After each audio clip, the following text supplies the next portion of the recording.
Good morning friends. Welcome to KFIS academy. Friends, நம்ம இன்னைக்கு என்ன பார்க்க போறோம்னா ரூட் வேர்ட்ஸ் அப்படிங்கிறத நம்ம பார்க்க போகிறோம். ஓகேங்களா? ஸோ இப்போ நம்ம தொடர்ந்து இங்கிலீஷ்க்கும் கிளாஸஸ் வந்து கொடுக்க போகிறோம்.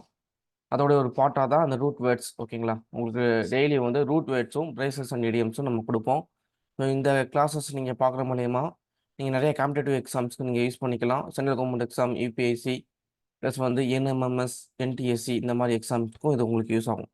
அதை வித்து ஜென்ரலாகவே வந்து இங்கிலீஷில் வந்து இங்கிலீஷ் பேசணும், எழுதணும், ரீட் பண்ண, அண்டர்ஸ்டாண்ட் ஆகணும் அப்படின்னு நினைக்கிறவங்க வந்து இந்த கிளாஸஸை வந்து ரெகுலராக பாருங்கள். உங்களுக்கு கண்டிப்பாக அது யூஸ்ஃபுல்லாக இருக்கும். ஸோ ஃபஸ்ட்டு வந்து ரூட் வேர்ட்ஸ் பார்ப்போம். உங்களுக்கு டெய்லி ரூட் வேர்ட்ஸும் இடியம்ஸ் அண்ட் ப்ரைசஸும் கொடுக்கலான்னு இருக்கும். ஸோ ரூட் வேர்ட்ஸை பொறுத்தவரையும் ஃபஸ்ட்டு ரூட் வேர்ட்ஸ்னால் என்ன அப்படின்னா, ரூட் வேர்ட்ஸ் அப்படிங்கிறது ஒரு வார்த்தையோடைய ரொம்ப கோர். ஓகேங்களா? பேசிக்கான வேர்டு. அந்த வேர்டுக்கு முன்னாடி ஒரு ப்ரிஃபிக்ஸாக ஒரு வார்த்தையோ இல்லைன்னா அதுக்கு பின்னாடி ஒரு வார்த்தையை சேர்க்குற மூலியமாக வந்து புது புது வார்த்தைகள் வந்து உருவாகிக்கிட்டே இருக்கும். ஓகேங்களா? பெரும்பாலும் இங்கிலீஷில் உள்ள எல்லா வார்த்தைகளுமே பார்த்தீங்கன்னா அதோடைய ரூட் வேர்டு எதாக இருக்குன்னா ஒன்று லத்தீன் லாங்குவேஜ்லேருந்து இருக்கும், இல்லைன்னா கிரேக்க வார்த்தைகளில் இருக்கும். ஓகேங்களா? ஸோ அந்த வேர்டில் இருந்து தான் ப்ரிஃபிக்ஸில் ஒரு வார்த்தையும் சஃபிக்ஸில் ஒரு வார்த்தையும் சேர்க்கிற மூலியமா புது புது வார்த்தைகள் வந்து உருவாகிக்கிட்டே இருக்கு. ஓகேங்களா? ஸோ எக்ஸாம்பிள் போனால் உங்களுக்கு வந்து புரியும். ஃபஸ்ட்டு தீங்கிற ஒரு ரூட் வேர்டு பார்ப்போம். ஓகேங்களா? ஸோ டிஹெச்இஐ, தீ. ஸோ இந்த தீங்கிற வார்த்தைக்கு என்ன மீனிங் அப்படின்னா காட் அல்லது ரிலிஜியன். ஓகேங்களா? ஸோ தீங்கிற ஒரு வார்த்தை எங்கேயாவது ஒரு வார்த்தையில் ஒரு ஒரு வேர்டு கொடுத்துருக்காங்க, ஒரு இங்கிலீஷ் வேர்டு கொடுத்துருக்காங்க, இல்லை தீங்கிற வார்த்தை இருந்துட்டாலே நீங்கள் என்ன நினச்சிங்கன்னா இந்த வார்த்தையில் வந்து கடவுளை பற்றியோ இல்லை ரிலிஜியனை பற்றியோ ஒரு மீனிங் தான் இதில் இருக்குது அப்படின்னு சொல்லிட்டு நீங்கள் என்ன பண்ணிடலாம், முடிவு பண்ணிடலாம். ஓகேங்களா? ஸோ இந்த தீ அதோடைய மீனிங் வந்து காட் அல்லது ரிலிஜியன். ஸோ இந்த தீஸ்ட், இந்த தீக்கு அப்புறம் ஐஎஸ்டிங்கிற மீனிங் சேர்த்தோம் அப்படின்னா அதுக்கு ஃபாலோயர் அப்படின்னு அர்த்தம். ஓகேங்களா? ஸோ ஐஎஸ்டி அப்படின்னா அதுக்கு என்ன மீனிங்? ஃபாலோ பண்ணுறது, ஃபாலோயர். ஸோ இப்போ வந்து நம்ம அது மூலியமாக வந்து புதுசாக வார்த்தைகள் அடிஷன் பண்ணுற மூலியமா என்னென்ன வார்த்தைகள் உருவாகுது அப்படின்னு பார்ப்போம். ஸோ தீ அப்புறம் இந்த ஐஎஸ்டி இதை சேர்க்க மூலியமா தீஸ்ட். தீஸ்ட்னா one who believe in God. One who believe in காட்னா கடவுளை வந்து நம்புறது. ஓகே, எனக்கு கடவுள் நம்பிக்கை வைக்கிறது, கடவுளை வந்து ஃபாலோ பண்ணுறது, ரிலீஜியனை ஃபாலோ பண்ணுறது. ஓகேங்களா? ஸோ தீஸ்ட் அப்படின்னா என்ன அர்த்தம்? ஒரு கடவுளையோ இல்லைன்னா ஒரு ரிலீஜனையோ நம்புறது, அதை ஃபாலோ பண்ணுறது அப்படின்னு அர்த்தம். ஓகேங்களா? சரி, ஓகே. இப்போ ஒரு வார்த்தை, ஒரு வார்த்தைக்கு முன்னாடி ஏங்கிற வார்த்தை, a, an, un, a, an, un இந்த மாதிரி வார்த்தைகள் வந்துச்சுன்னா அந்த வார்த்தையோ நெகட்டிவாக அதை காமிக்கும். ஓகேங்களா? அதை அப்படி மீனிங்கை வந்து ரிவர்ஸில் மாற்றிடும். உங்களுக்கு நான் அடுத்த இதில் போகும்போது உங்களுக்கு புரியும். ஓகேங்களா? நான் உங்களுக்கு சொல்கிறேன். ஸோ இது பாருங்க, தீஸ்ட்னா கடவுளை நம்புறது. ஏ தீஸ்ட், இந்த ஏங்கிற வார்த்தை முன்னாடி இருக்கு. ஏ தீஸ்ட் அப்படின்னா one who don't believe in God. ஓகேவா?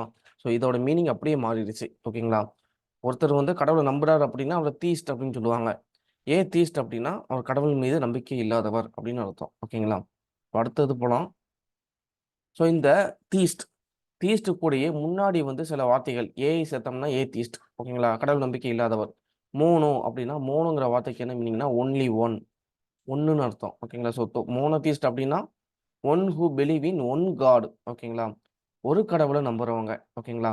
கடவுள் நம்பிக்கை இருக்கு, கடவுள் நம்பிக்கை இருக்கவங்க எல்லாத்தையுமே வந்து என்னன்னு சொல்லுவாங்க, தீஸ்ட்ன்னு தான் சொல்லுவாங்க. ஓகேங்களா? அது வந்து ஹிந்து மதமாக இருக்கட்டும், இஸ்லாமிய மதமாக இருக்கட்டும், கிறிஸ்தியவ மதமாக இருக்கட்டும், இல்லை யூத மதமாக இருக்கட்டும், இல்லை உலகத்தில் இருக்கக்கூடிய எந்த மதமாக இருந்தாலும் கடவுள் மேலே நம்பிக்கை வைக்கிறாங்களா?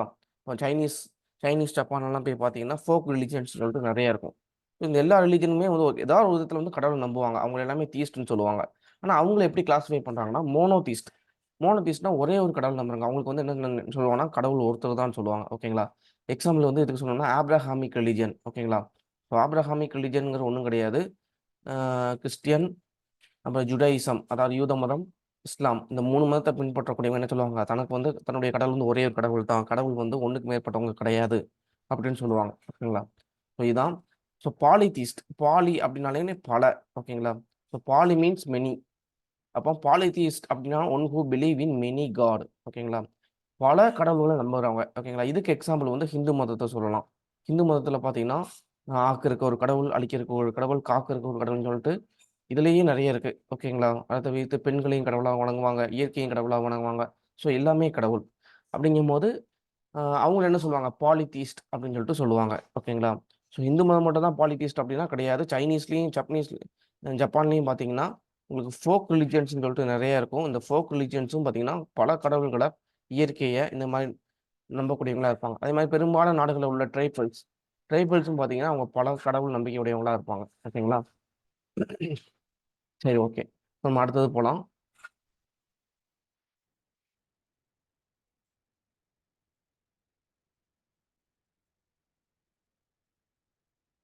ஸோ அடுத்து பேன் தீஸ்ட்.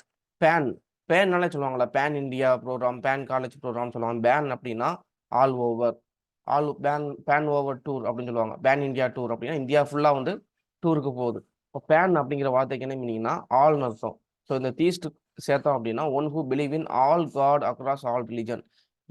எல்லா ரிலிஜனையுமே நம்புவாங்க, எல்லா ரிலிஜன் உள்ள கடவுளையும் நம்புறேன்னு சொல்லுவாங்க. ஓகேங்களா? ஸோ சில பேர் தான் சொல்லுவாங்க, சிவனும் அல்லாஹ் ஒன்று, சிவனும் இயேசுவும் ஒன்று அப்படின்னு சொல்கிறாங்கன்னா எல்லா ரிலிஜியன் மேலேயும் வந்து எனக்கு நம்பிக்கை இருக்குது அப்படின்னு. ஓகேங்களா? ஸோ இதை தான் வந்து இவங்கள தான் என்ன சொல்லுவாங்க, பேன் தீஸ்ட் அப்படின்னு சொல்லிட்டு சொல்லுவாங்க. ஓகேவா? எல்லா ரிலீஜியனில் இருக்கக்கூடிய எல்லா கடவுளையும் நம்புவாங்க. ஸோ ஓகே, அடுத்தது போகலாம். ஃபர்ஸ்ட் வந்து தீஸ்ட் அப்படிங்கிற தீங்கிற வார்த்தை ரூட் வேர்டு வந்து பார்த்தோம். இதுக்கு வந்து லாஜி. லாஜிங்கிறது நிறைய பார்த்துருப்பீங்க. பயாலஜி அப்படிங்கிற ஒரு வார்த்தை பார்த்துருப்பீங்க. சுவாலஜி அப்படிங்கிற வார்த்தை பார்த்துருப்பீங்க. ஸோ லாஜி அப்படிங்கிற மீனிங் என்னது? Study of something. ஏதாவது ஒரு விதத்தை பற்றி, ஏதாவது ஒன்றை பற்றி படிக்கிறது. ஓகேவா? மைக்ரோ பயாலஜி அப்படின்னா மைக்ரோ ஆர்கானிசம் பற்றி படிக்கிறது.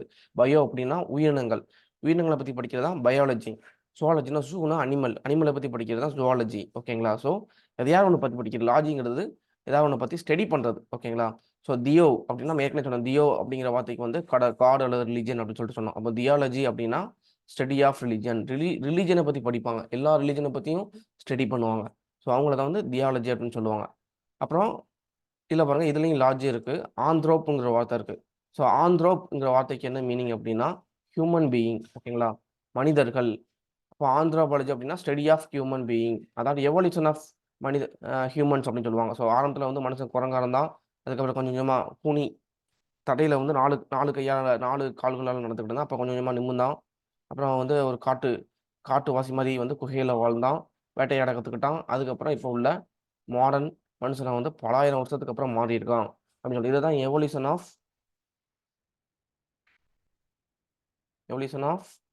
ஹியூமன் பீயிங்ஸ் அப்படின்னு சொல்லிட்டு சொல்லுவாங்க. ஓகேங்களா? ஸோ இதைத்தான் வந்து என்ன சொல்லுவாங்க, ஸ்டடி ஆஃப் ஆந்த்ரோபாலஜி அப்படின்னா என்னது, ஸ்டடி ஆஃப் ஹியூமன் பீயிங்ஸ். ஹியூமனோட எவல்யூஷனை பற்றி படிக்கிறது, இப்போயும் கண்டினியூவாக படிக்கிறது. அவன் எப்படி யோசிக்கிறான், அவனுடைய ஒவ்வொரு வருஷமும் அவனுடைய ஆக்டிவிட்டிஸ் எப்படி இருக்குது, இந்த மாதிரி விஷயங்கள் எல்லாமே படிக்கிறது தான் ஆந்த்ரோபாலஜி. ஓகேங்களா? அப்போ ஆந்த்ரோப் அப்படிங்கிற வார்த்தையை பார்த்துட்டா நீங்கள் என்ன சொல்லிடுவீங்க, அது வந்து ஹியூமன் பீயிங்ஸ் அப்படிங்கிறது உங்களுக்கு ஞாபகத்துக்கு வந்துடணும். ஓகேங்களா? சரி, ஓகே. அடுத்து பாருங்க, மார்ஃபாலஜி. Morph means structure. ஓகேங்களா? மார்ஃப்ங்கிற வார்த்தை எங்கேயாவது ஒரு இடத்துல இருந்துட்டாலே இதை வந்து ஸ்ட்ரக்சர் அப்படிங்கிறத மீனிங்கை குறிக்குது அப்படின்னு அர்த்தம். ஸோ மார்ஃபாலஜி, லாஜி இருக்குது. லாஜினா ஸ்டடி ஆஃப் நம்ம பார்த்துட்டோம். மார்ஃபாலஜி அப்படின்னா ஸ்டடி ஆஃப் ஸ்ட்ரக்சர்ஸ். ஓகேங்களா?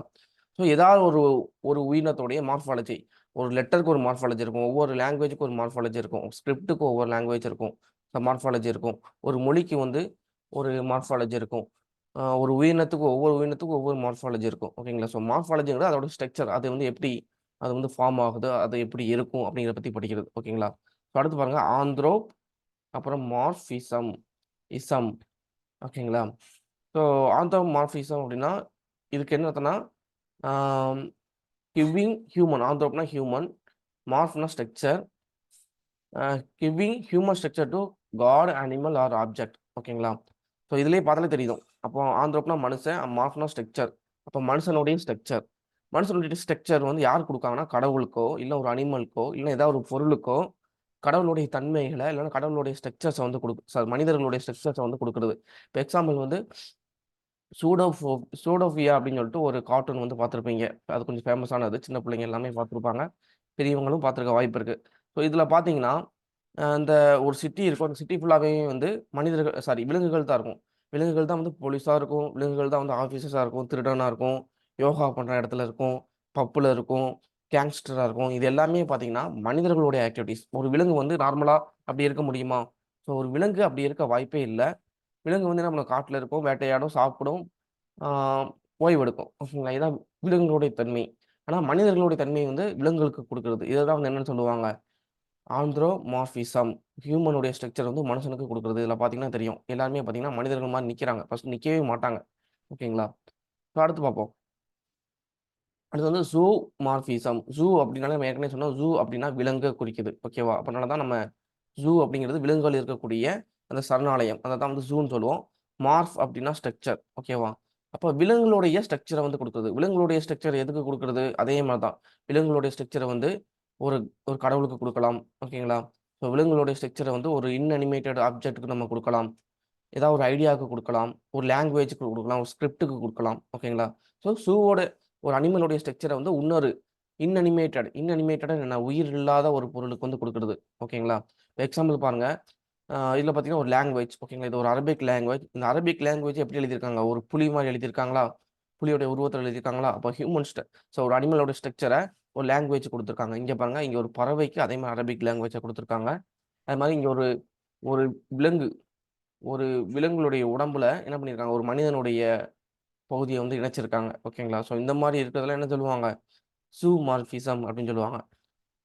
இன்னும் பர்ட்டிகுலராக சொல்ல போனோம்னா இதை வந்து லாங்குவேஜ்னு நம்ம சொல்லிட்டோம். Language script. ஓகேங்களா? Arabic script. So Egyptian script பார்த்தீங்கன்னா தெரியும்.